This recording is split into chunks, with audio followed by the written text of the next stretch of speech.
Hi, this is DJ Tina, host of HMTV Canada E-Zine. On the phone with me today is an exceptional singer, AJ Kim. Music. Hi Kim, I love your slogan, I love to sing and sing to live. I find that your slogan purely defines the beauty in the art of your incredible music. Congratulations on your latest release, Modern Babylon. Can you tell us the highlights of this CD and were there any challenges in recording, mixing, and mastering this album? Oh, there were a lot of challenges in recording, mixing, and mastering the record because, this was a homegrown project, basically. I didn't have any financing from any record companies or anybody else. It was just purely done for the love of the music and with the support of the musicians, the wonderful musicians who played on it. And basically getting it finished was the biggest challenge. And I think for any artist, that's one of the things is you get into your project and you have to really stick with it and see it all the way through. And a lot of this was actually recorded in my home studio where we just set up the drums in the living room and set up the mics and recorded. I did have some help from a wonderful drummer from the band Ambrosia. He was one of the founding members, Mr. Burley Drummond. And, it was one of those things where we went to his studio, recorded the drum tracks, brought them back, and we were recording our tracks. And so it was a challenge because I was learning the art of recording and production while I was making the record. So I'm very proud of it. To see it through and finish it and put it out there and have it be so well received by so many people has been just a blessing. With powerful song tracks like Modern Babylon and Woman in Shadow, these songs produce imagery and the audience can feel the emotion in these song tracks. What life experiences draw inspiration and brings out the heartfelt emotion and imagery in all your songwriting? Thank you so much for that. It's really funny because when I write songs, it is a visual thing. It's almost like a movie playing in my mind. So it's like a soundtrack of my life. Woman in Shadow is a very special song to me. That is a song that I wrote for my mother. And she's from Korea, which is why I have her last name.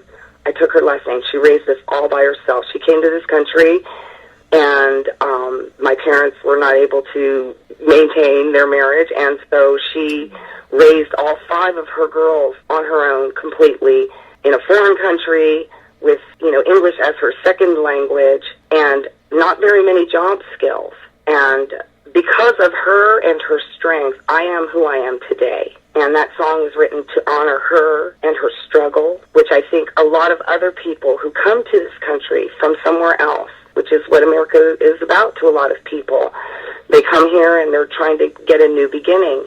And it takes really strong people to leave where they come from and the safety of their environment and go to a completely new place and try to make something happen. And so I wrote that to get her story out there because I knew there are a lot of other people that could identify with it. And so thank you for acknowledging that song and its message that I was successful in getting the feeling across. That to me as a songwriter is the most important thing.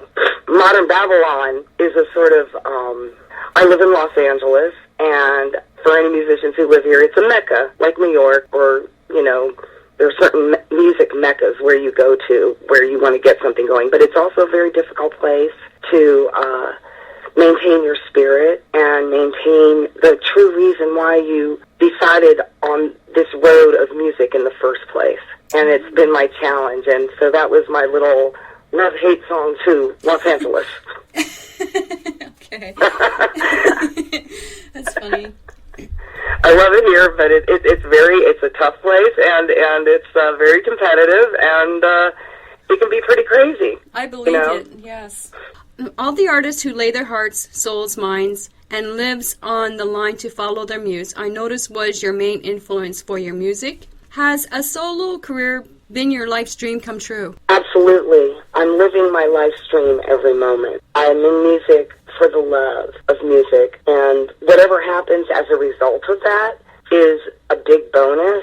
That this is something that I do because it's not something that I just want to do or because, oh, hey, I want to be a rock star.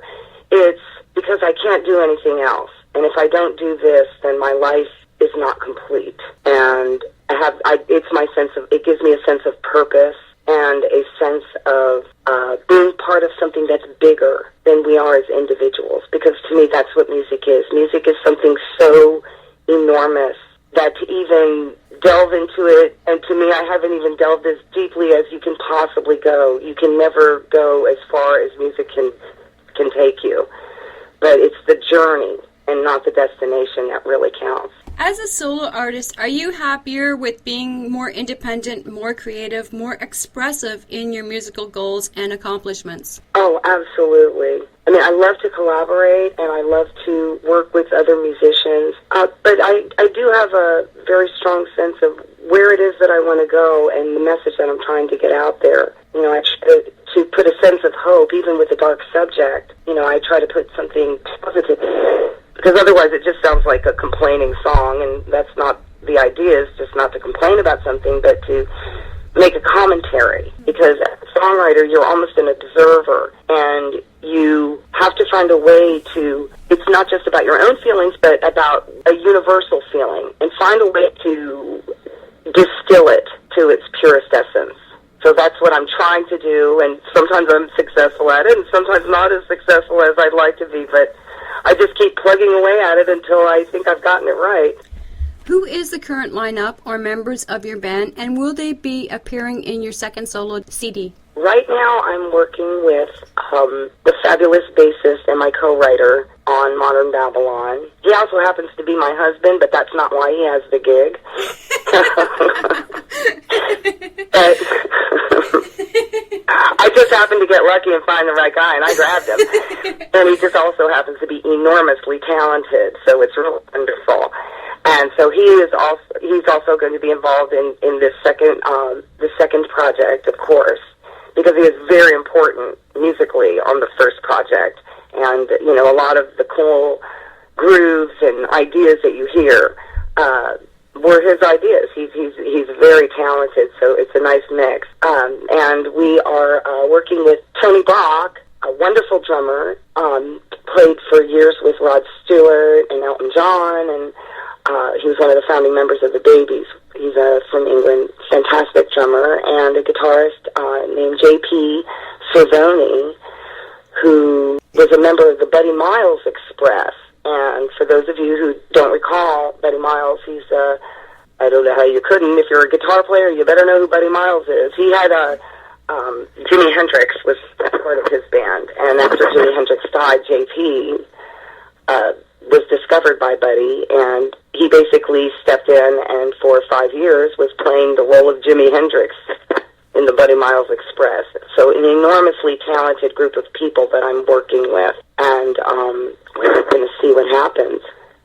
When did you become signed to Power Slave Records in Japan? When? Yes. Yes, the Power Slave Records deal was with a band that I was with for many years, the Iron Maidens.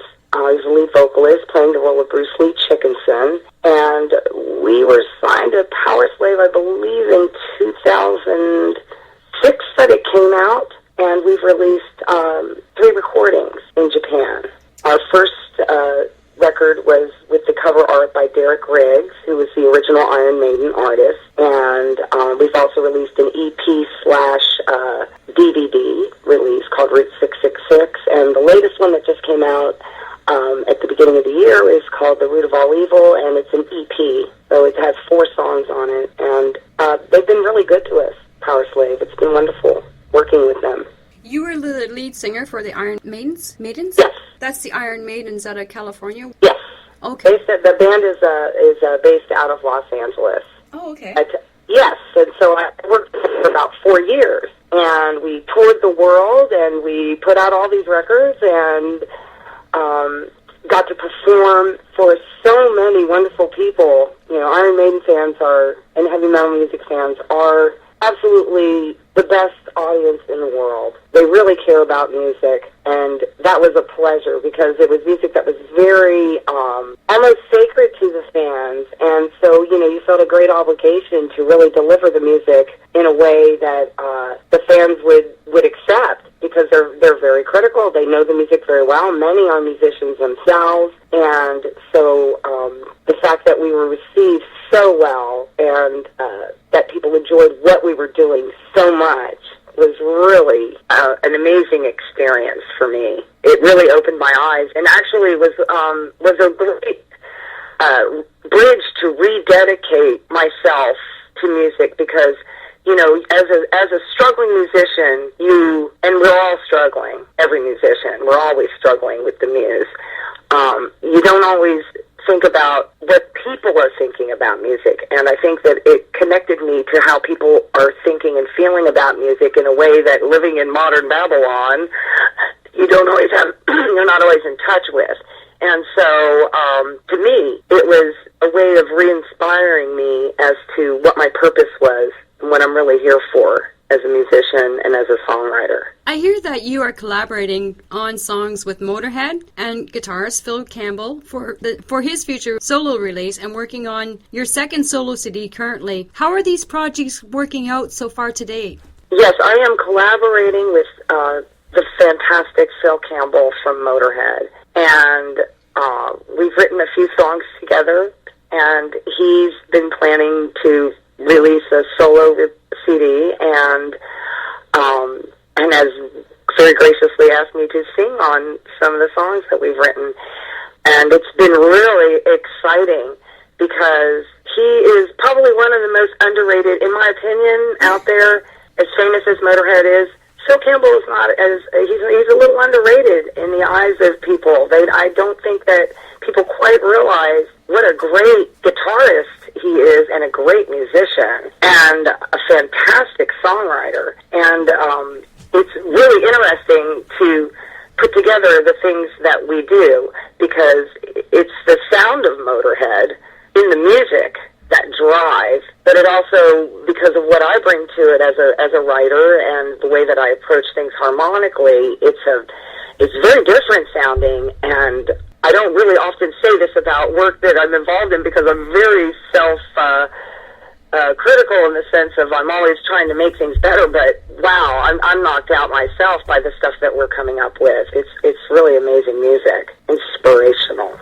So it's going great. It's going very well. We're currently working on some, just fine-tuning some songs and just really getting ourselves into it. I'd like to hear that when it comes out, the end result of it. I'm telling you. Well, it's going to be heard, darn it. Hey, that's not very heavy metal. Should I just say, damn it? Yeah, you can say damn it. Darn, this doesn't sound very metal, does it? But yeah, it's real different. And to me, it's some of the best writing that I've done as a lyricist. He brings out a certain element in me. It just flows in a way that is so rare to find. And I know if you're, for any musicians that are out there, listening to this, they know what I'm talking about. There's just sometimes you just click with people. And, as a good musician, you can play well with a lot of people, but there's sometimes a little magic. And I feel there's a little magic on these songs. And it's really some of the best writing I've ever done. I'm very proud of it. Lyrically and melodically, I'm really, really proud of it. And it's because of what he brings to the table. His musical ideas are very complete. He's a great composer, and a lot more diverse than, many would think. Have you collaborated with other bands for songwriting and recording and touring? Well, I did do a record that was released in Japan. It's floating out there on eBay, and it's the only place you can find it. There's no copies left anywhere. But I did a great record with Clarence Clemens of the Bruce Springsteen Band. He's a saxophonist from the Bruce Springsteen Band.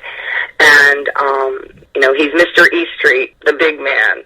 And we did a record, and I was very well featured on it. He's a really gracious guy. It was his solo record, but it was Asia and the Big Man. We were a duo, sort of like an Ike and Tina Turner, type of thing. It was very soulful with a lot of rock elements, and he was kind enough when I did my lead vocals to allow me to record my own songs.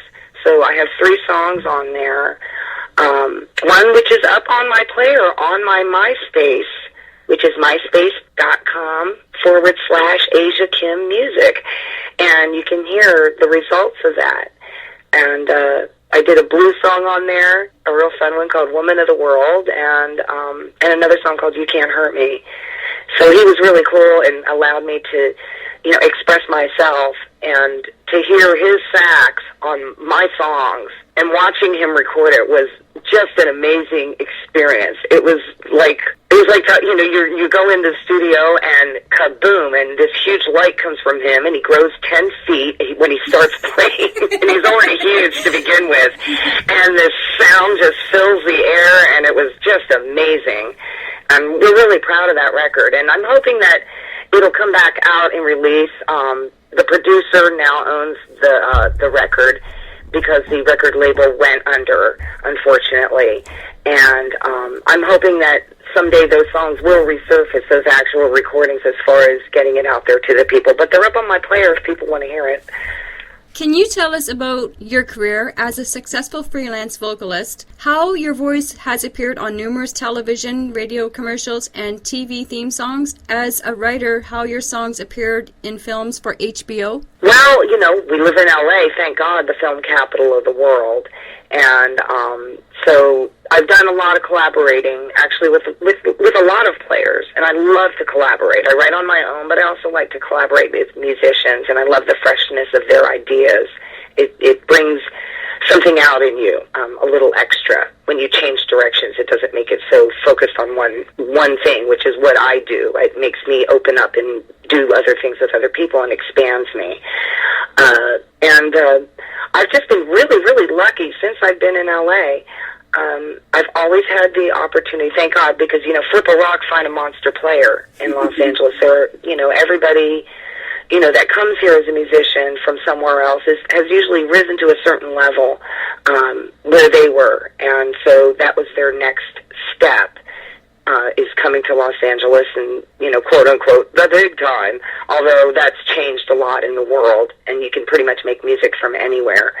But I've had that opportunity to just interact with other musicians, and through that, different guys that were working on production, and they would bring me in because they liked my singing and felt that I had something to offer to what they were recording. And so I've done a lot of jingle work, and you've probably heard me on commercials that you didn't know it was me. It's kind of fun because you get into a role, and so you aren't just singing your own sound, but you're also trying to create a sound. What is it that they're looking for? And it's a different kind of mindset than it is being a recording artist, because you're trying to see somebody else's vision and give them what they're hearing. And that's a challenge because, it's only a mind thing. I'm hearing this, and I have to just open up my mouth and produce it, and then they go, yeah, that's what I heard in my mind. Great. Can you tell us about your musical background? Growing up in your family, musicians, and did you go through professional training for your musicianship skills? Oh, my goodness. Well, I came out of the womb screaming, and I haven't shut up since. But in the meantime, I sang in choirs all of my life, probably since I was about 7. And all the way through college, I sang in choirs, which I love, which is why you hear so many vocal harmonies, I think, in my work. It's just something that's a huge part of what I love and what I hear and what I like to do. I'm pretty much self-taught as a musician, although I did come out to Los Angeles. The reason that I came here, I'm originally from Philadelphia, but the reason I came to L.A. is because I was not fortunate enough to have music lessons when I was a kid. My mom was a struggling single mom with 5 kids. We were lucky, if we were having dinner on the table, that she didn't have to stretch 5 different ways to make it last. So there wasn't, the finances and the means were not available for music lessons. But where there's a will, there's a way. And for a while, we lived with my grandmother, my father's mother, and she had a piano in her house and a book called Teaching Little Fingers to Play. And I taught myself how to play piano from this book, and it taught, I learned the basics of music notation and the staff and just the basic music language. And then I decided that I wanted to take my musical education a little bit further, because I felt that, to me, music is, like I said, a language. And just as you would not go to France, and if you don't speak French, you can't communicate. So this was my means of communicating with players. So I came out to LA because the city colleges here would start you out from ground zero. You know, if you didn't know anything, they would start you from basic nothing and take you up as far as you would like to go and as far as you'd like to investigate for your higher education. And that was very, very good for me. And I also got vocal lessons while I was in college and had some coaching.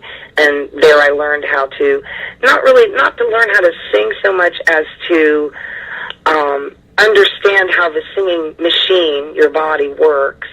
And because it is an organic instrument and is subjected to so many things, the environment changes it, how much sleep you get, how much water you've drunk, whether you have a cold, and you still have to come out and perform. And I wanted to be able to sing without harming myself and straining and ending up with notes. And I've been very lucky because I have a strong instrument, and that's never happened to me. I've never had that problem. But it was thanks to I do thank my voice teacher, Wesley Abbott, because he gave me the tools and the basics that I needed to be a really good singer and technically learn how to work my instrument. So that was the basis of my music education, but I'm pretty much, a lot of it's self-taught. I play some guitar, I'm self-taught on that, and, I believe, if you just want to do it, you just get it, you figure out a way to find it, the information, you have to just go out for it, and I've always sought it, and I've been really lucky, really lucky. A lot of support from great musicians along the way who've helped me so much. That's awesome. Have you been on any successful tours yet in 2008 to promote Modern Babylon? No, I have not gone out and toured for this record this year. Oh. Yes, it came out actually a couple of years ago, but the focus on it seems to be more. And it's funny because it's almost like it's felt as a new release, even though it is a little bit of an older release. Mm-hmm. And but I think that I can, credit the writing and the songs. I think the songs are kind of timeless, and we tried to make the recordings not be where you would say, oh, this is from year XYZ, because they were using these kind of machines on the music, and you can kind of hear the sound. Mm-hmm. So we were going for a timeless feeling on that basic, organic, real playing, no click tracks, that kind of thing. And so, but you will be hearing from me. I'm working on it, but I'm spreading myself so many ways right now. I'm writing and focusing on this next recording, okay. and I'm more excited to look forward and get even more new music out there for people to hear. Sounds good. How about videos? Any in the works from Modern Babylon song tracks, or any new song tracks from your solo album?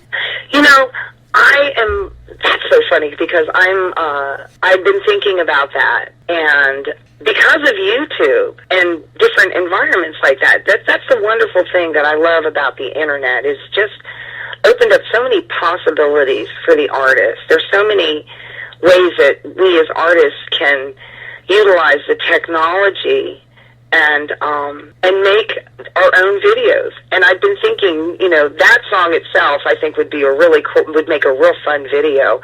And I've actually thought about grabbing a camera and just going out there and doing my own video, just doing a homegrown video, very lo-fi, and just personally inspired. So that's another area that I'm investigating. So I'm putting on another hat. Okay. I noticed that you're working hard to support a noteworthy cause. Have you been successful in raising awareness for the breast cancer research? Thank you for asking. I try to support breast cancer. My sister is a breast cancer warrior at this time.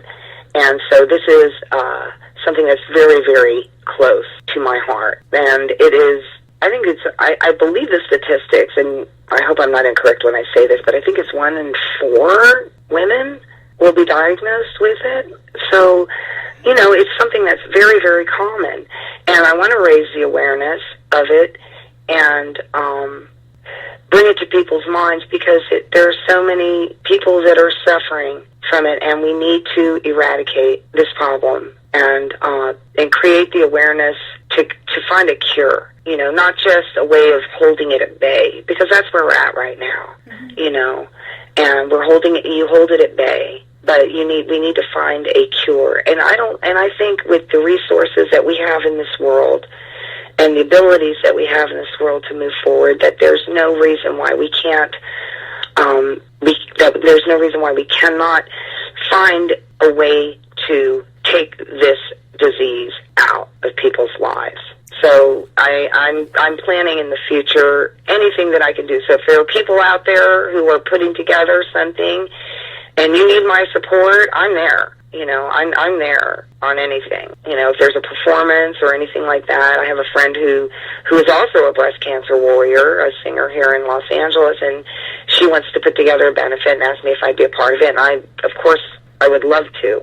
Anything that I can do to bring it to people's minds, because we're not that as far away as we think, and the research is good.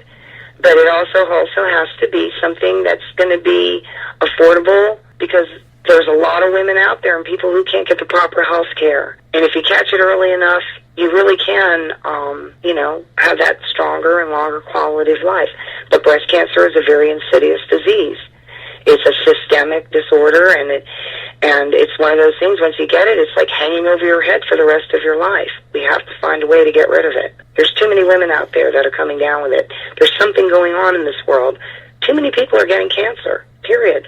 We have to do something about it. I'm wondering if a lot of it's got to do with stress, environment, just the dirty factors of life and what women have to go through in today's society. Yes, absolutely. And so we have to look at all of those things. You know, we have to look at everything and see where we can improve. You know, there needs to be more research and more understanding about how it gets started. You know, what kind of toxins are we putting in our body? Exactly. You know, we live in a very toxic world. Oh, we do, yes. You know, it's extremely toxic, and too many people are getting sick, so you have to look at that and go, You know, there's some that go, oh, it's just evolution. But I think that, you know, with the amount of pesticides, God knows what half the stuff that we do, you know, what it's doing to our bodies. Exactly, so, yeah. We're working in, breathing in every day of our lives. Absolutely, and I really do believe that a lot of things, you know, I'm a martial artist, and I do believe that your mind is the key. And a lot of what comes, and we have to find a way to train our minds so that we are not as susceptible. There's too much going on in the world, and people are having harder and harder times, and too much stress. And so we have to find a way to release that. You know, we have to find a way to release old stresses. You have to get all these poisons and toxins out of your own soul, you know, as well as on a physical sense. It's more than just physical, mental, spiritual. There's an imbalance in the world right now, and it needs to be corrected. I agree 100%. Will you be selling Asia Kim Music merchandise from your MySpace page soon at www.myspace.com, Asia Kim Music? Right now I do have my CD for sale up there, although, you know, there's always those warnings whenever you hit a link. Don't go to the page. So I think a lot of times people are afraid of, you know, going to even a PayPal page or something like that, because you can buy my record right on my MySpace page. Cool. I'll take you directly to my PayPal. And it is a safe link for those of you who are worried out there. So, you know, your information is protected. It goes through PayPal. It's all, you know, it's all good. But because of that, as much as I love MySpace, and I think it's such a great tool and a fantastic way to connect with fans and fellow musicians, you know, I'm actually working right now, putting on another hat and building my website. So I will be able to post a link to there, and then maybe people will feel a little more comfortable because there'll be merchandise up there and maybe some fun stuff, you know, just for people. Just different things. I'm working on my ideas right now on creating my website to make it a real fun place for people to go to. And eventually, that will be www.asiakim.net. So put that in your mind. I'll remember that. Where can we request... I'll let you know when it's ready. Okay. Where can we request Asia Kim Music on radio? Where? Yes. Well, you know, mine is just been underground, and it hasn't really gotten a whole lot of airplay, but I'm hoping that will change, especially with the support of HMTV Canada, to get it out there. And if people want to add me to their playlist, I am more than happy to provide you with whatever you need to get it out there. So right now, you can just hear what's on my website, what's on my MySpace page, and you can also just have to buy it and put it into your iPod. It is up on iTunes, though, as well. I am up on iTunes now, so. But radio and everything else, this is totally indie, and I haven't really promoted that record in that way, of putting it out there. It was just a homegrown project that seems to be gaining a little momentum. Before we wrap up our interview, do you have any last words? Well, I would like to thank you for having me on your show. I really appreciate it. And, yes, please come and visit me. If you'd like to join my mailing list, I send out a newsletter. It's called Adventures in Asialand. And you can just send me your email address. You can reach me through my MySpace page, and I'll keep you up on all of the news that's going. Things are changing on a daily basis. And so that's why I have my newsletter out there, so I can let people know what's going on. But in the meantime, for all of you musicians and lovers of music, thank you for supporting independent music. We need to have more of that. There's a lot of great music and great musicians that are out there that aren't being given the opportunity to have their work heard. And so we're just working to change that and get out from under the corporate suit some, because we all know what the big business guys do. They mess everything up. That's so true, eh? It is, huh? Yeah. Thank you, Asia Kim, for allowing our HMTV Canada E-Zine to interview you. You rock. Thank you, Tina, and thank you, because you've asked some really, really great questions. So I appreciate the thought that you put into things, and for creating this avenue for people to get their message out there. It was an awesome experience, Kim. Thank you. Thank you.